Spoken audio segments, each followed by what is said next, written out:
Can you all hear me? We're going to get started in about 5 to 10 more minutes, okay? All right.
Testing, testing, testing, testing, testing, testing. Oh, there it is. I knew if I kept trying, something would happen eventually. Thank you to everyone who came out today. You have our sincerest gratitude. Seeing your faces in here today makes me very, very happy. This kind of came not all of a sudden because it was announced while we're here today, but when I walked in and saw as many people as I did, it gives me a lot of hope. And as I said during one of our other town halls, it's gonna take all of us to stick together, to work together as a community. So this means more than you know. But not to prolong it, again, thank you for being here. We're here today to discuss the recent announcement of charges filed against Shiloh Hendrix in regard to the racial incident that happened here in our neighborhood at the park. The NAACP has always stood by the theme that our children are sacred.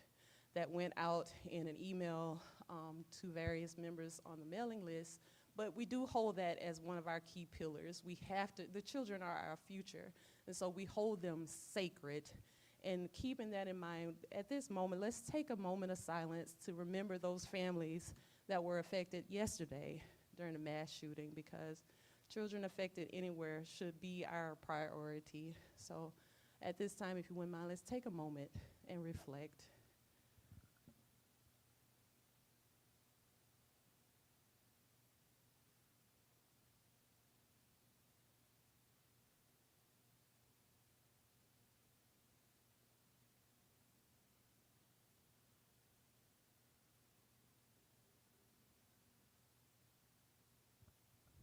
Thank you. All right.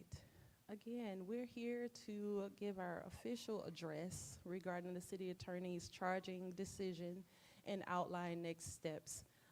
Further down in the program, you'll have an opportunity to give us your thoughts, but we'll start with our president's remarks. We'll have him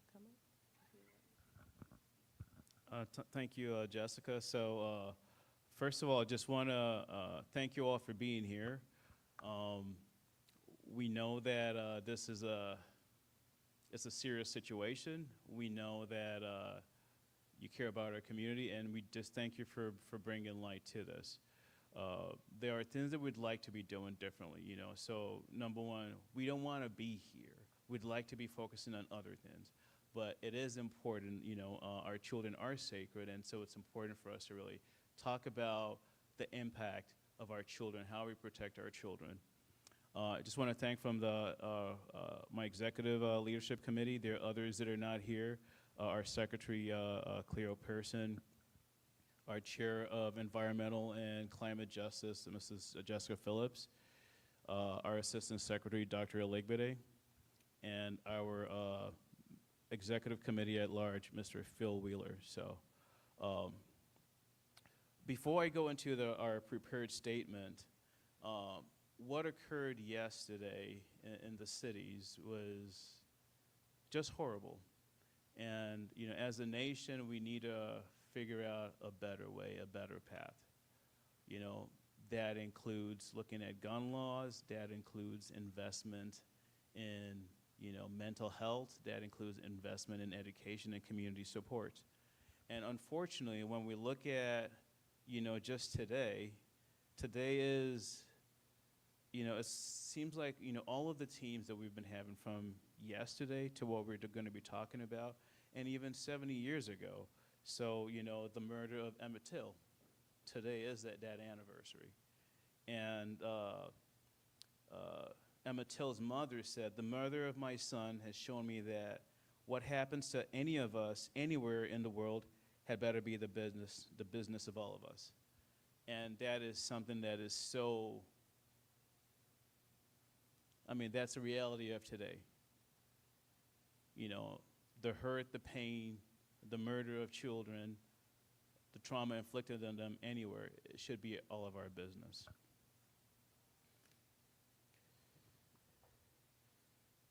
So in terms of the order of today, I'm going to have some remarks, and then we're going to read a statement from the family.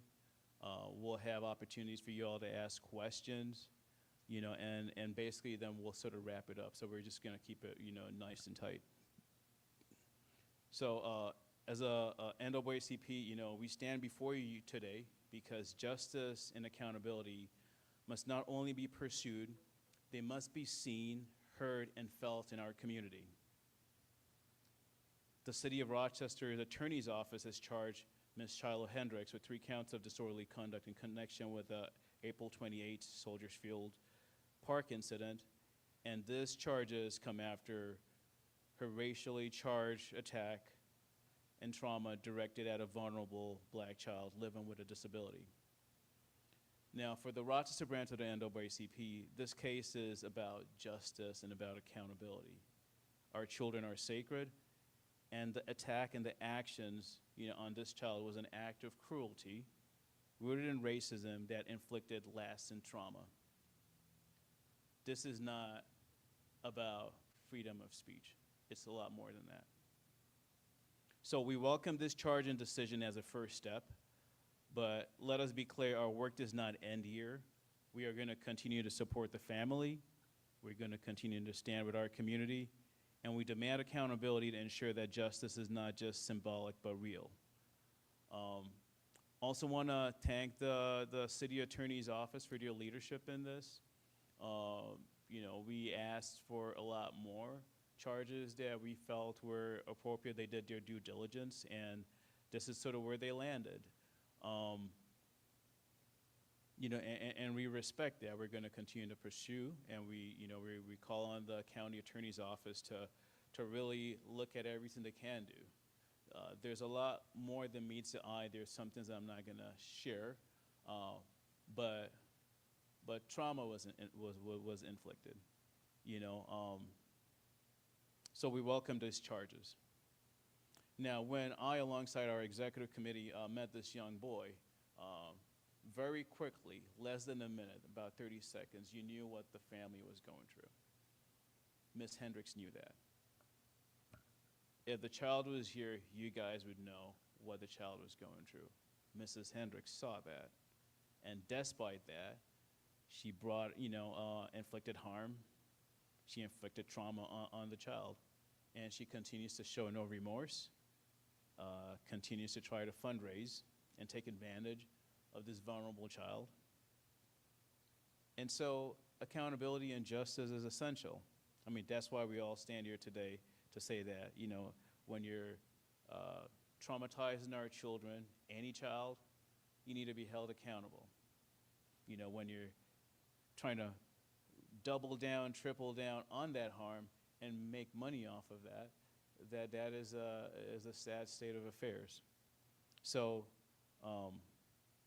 that's why we're here, because social justice is not just words that we talk.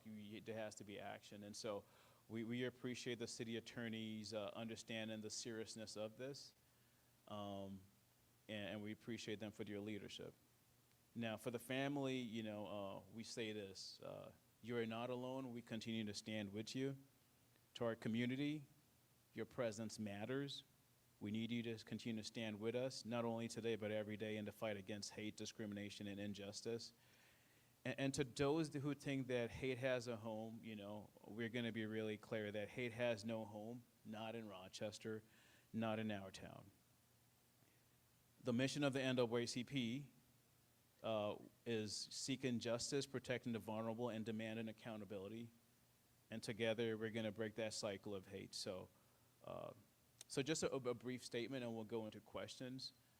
Now, here is a statement for the family. They kept it short, and and I'll just say this is a wonderful family. They've been hurt. They're going through a lot, and they share that we would like to thank all the individuals, organizations, and the Rochester community in general who came forward to support our family during this difficult time. Point 2, we see as a positive move the Rochester City Attorney's Office to prosecute the alleged perpetrator, and we're thankful for that. Number 3, we ask for privacy during this difficult time. And number 4, we thank the Rochester branch of the NAACP for their continued support.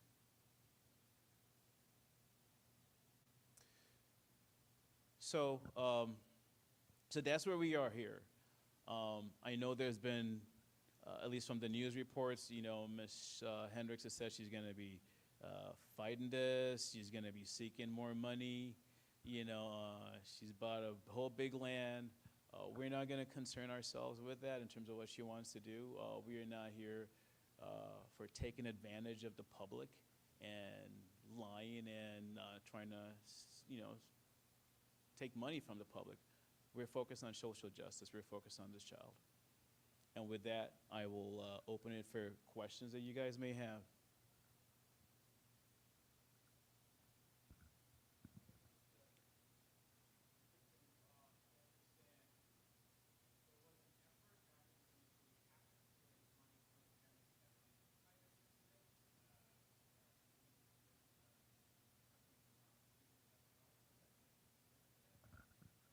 Yes, so a great question. So we started this process by creating a trust because there were several families that were coming out as being the original family.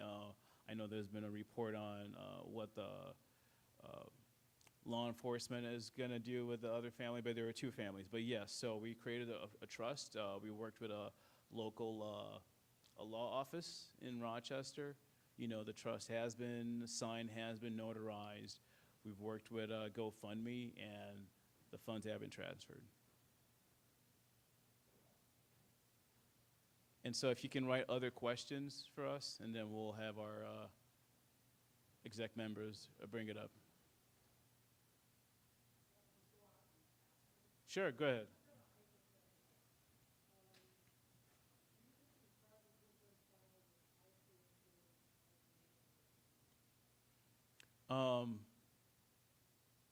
I don't think so. Well, actually, I don't know, but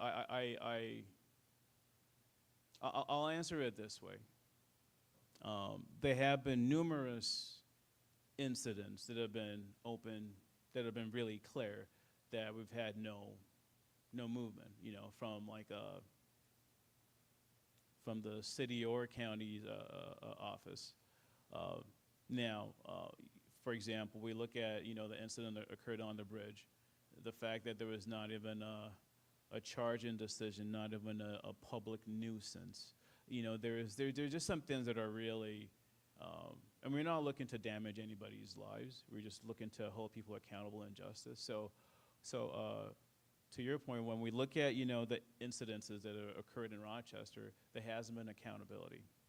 And so I think know that the strength of the NAACP being the oldest civil rights organization, the strength of our branch, being 60 years later this year in October, all of that stuff plays a fact.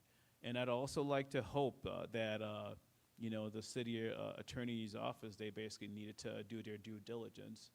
And so we thank them for that. But in terms of, the role of the NAACP in ensuring that these things the people are held accountable, we definitely play a role. And we play a role because of the community. We play a role because of the visibility that you guys bring to this and the strength of the brand. Yeah, and we also supported the family. So this for us was really about how do we support the family? How do we ensure that no vulnerable child is implicated? Yes, this was one family, but we also recognize the impact that this had on a whole bunch of others.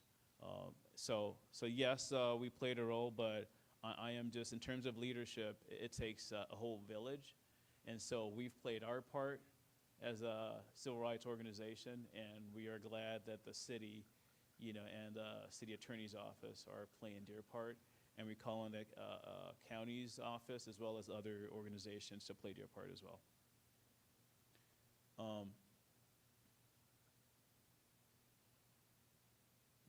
So this question was, does the misdemeanor charge, or does the misdemeanor, I'm trying to read this. Does it change the charge? What's this? Oh, does the misdemeanor change the woman's right to collect money raised online? And what was the amount raised to date? So I don't believe the misdemeanor changes her right to collect. Um, I'm not sure the amount she's raised. From news reports, I think it's maybe 800. What? $819,000. Um, so again, she's raised a lot of money. Um, and but these are also serious charges. She can face jail time for this. Um, so yes, while the misdemeanor does not charge this, this is something that would stick on her record, right? How can we, as community members, be helpful? Well, I think when we look at just the challenge that we're facing as a society in Rochester, bringing these things, bringing visibility. There are a lot of things that have occurred. I mean, we had the bridge incident that was popular, popular, and people could see that. We've had, individual racism incidents. We've had, a black family trying to sell your property where there was news on the property line, right? So there's been a whole bunch of things going on. And so as community members, all of us need to play a role in saying, not in our town, and that matters, and that, our children are sacred. You can't be going to a park, regardless of the color of your skin, and someone, is inflicting harm and trauma on your children. That's now, what kind of a society is that, right? So really, this is, the fact that we're even having this conversation is a little bit perplexing, and the doubling down on Ms. Hendrix. Again, this is not about freedom of speech. This is about trauma, and this is about the harm she inflicted, and she should be held to account. Yeah. I can just say it. So the question was, given Hendrix's double and tripling down and the NAACP's call for accountability, what role does the NAACP see for reconciliation in situations like these? And a sub-question, what does the NAACP see for education for people who would do this in the future? Is that related question? Yeah, so I'll say for the people that do this in the future, we're always going to be here. The founding of the NAACP was by ordinary people standing up for people's rights, for people's civil rights, and so we're always going to be there. This is our organization is not going away because people are not going away. So that's the fact. We're going to continue to fight. When you look at Dr. King, when you look at John Lewis, and the list goes on, we're not a political party. We're a social justice organization. And so we're going to continue to fight. So for people that feel that they can harm our children, they can inflict trauma, it's going to take a community to really eradicate hate. What was your other question? The other question? I think you covered them both. What role do we see for reconciliation? Yeah, for reconciliation, I'd say first of all, it should start with an apology, and it should start with, I actually did wrong. And that's not what occurred. What occurred, in her case was doubling down, lying, raising money, unfortunately, off of people's back, hoodwinking people. And so there was no remorse. And when we think about this young boy, has a disability, and so who does that? Really, who does that? So that's why we're here. Because if we can't protect our children as a society, what does that say about us? Other questions?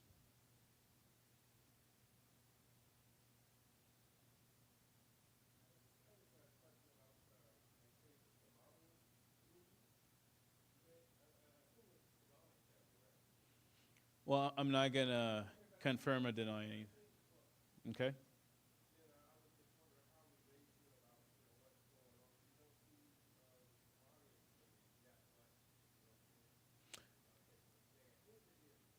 No, well, so I will share with you that, there are leaders, multiple leaders and community members, not just the Somali community or I'll just say the black and African descendants community in Rochester. People take this seriously.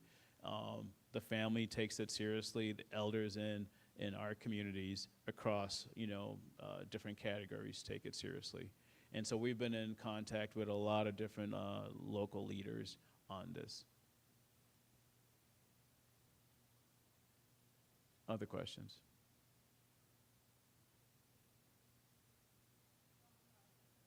Chair, go ahead.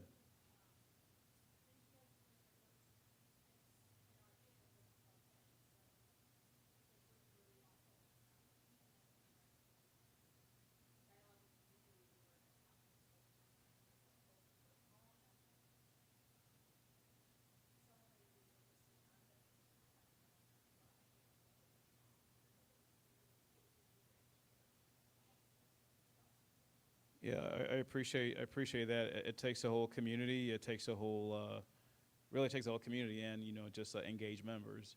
Um, there's a lot of things that come our way, and we don't respond to everything. We do our due diligence.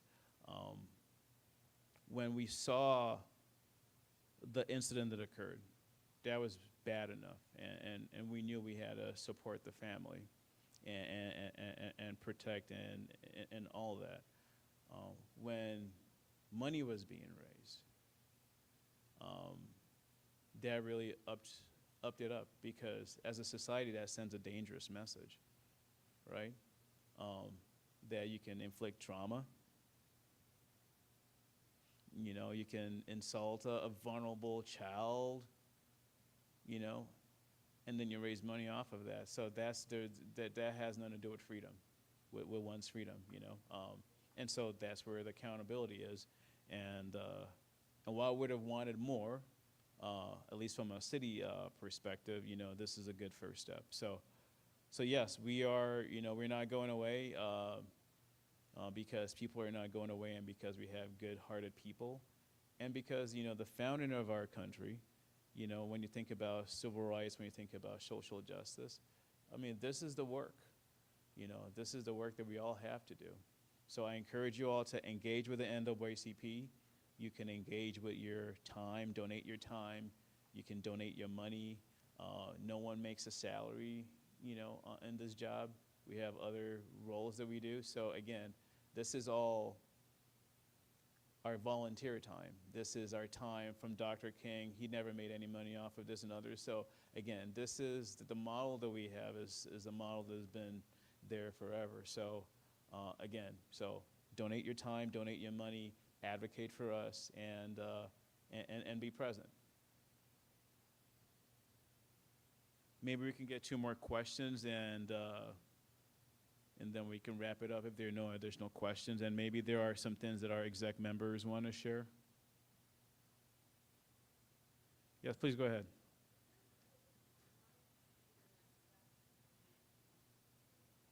Specific timelines. So I don't have any specific timelines right now.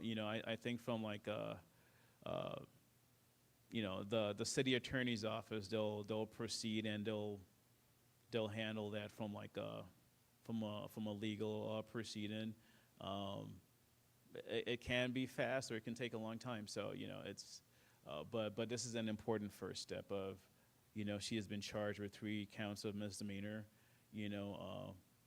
And some of the impacts of that is 90 days in jail, paying a fine, and there are other avenues, but there are other things there, and I'm not just going to go into that, but from a criminal perspective, this would be the avenue. Yeah, Phil. Just wanted to add to the part of the response to the reconciliation question. It takes 2 to reconcile. I think the city attorney's office would have preferred to approach this issue from a restorative justice perspective. But again, because it takes 2 and we only had 1 willing to address that approach, you go to the criminal charge.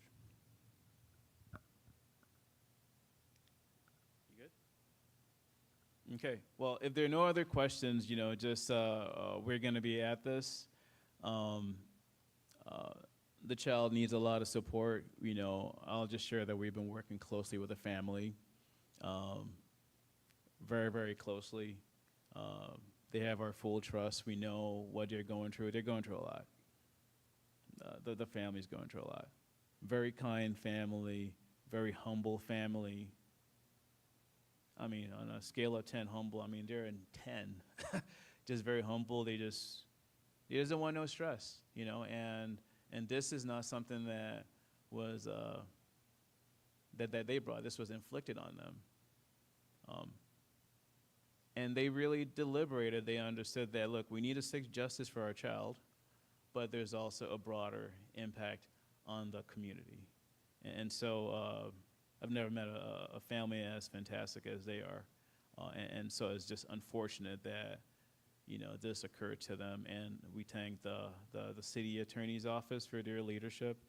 And, we'll be watching for next steps. Okay. Yes.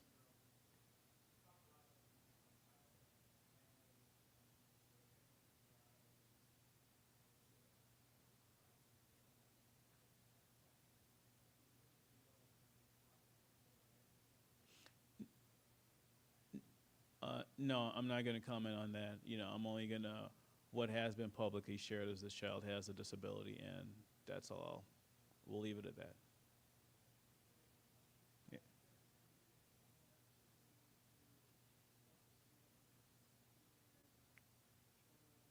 Absolutely. Absolutely. And the family, and this is not, the family wants us to be there. And that's why we're here.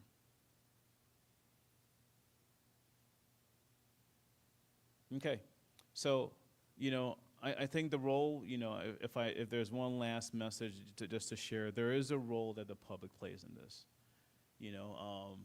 What we saw yesterday in Minneapolis was horrible. This is not the same thing. But our children are sacred.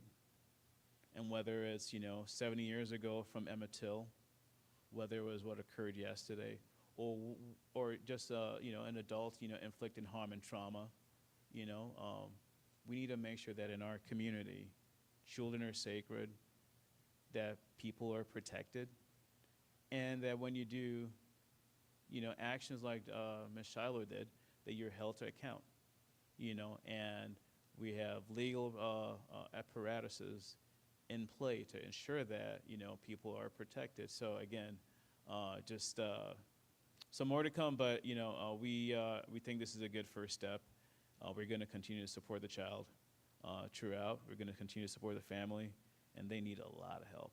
And it just boils my blood that Ms. Hendrix is using this opportunity to hoodwink the public to basically, get more funds. This is a fundraising opportunity for her. But we are not, that's not what we focus on. We are focused on the child, we're focused on the family, we're focused on justice. And we're going to continue to do that. Okay. Well, appreciate you all. I'll be able to take any additional questions that you all may have outside, but we'll wrap it for today. Okay, thank you.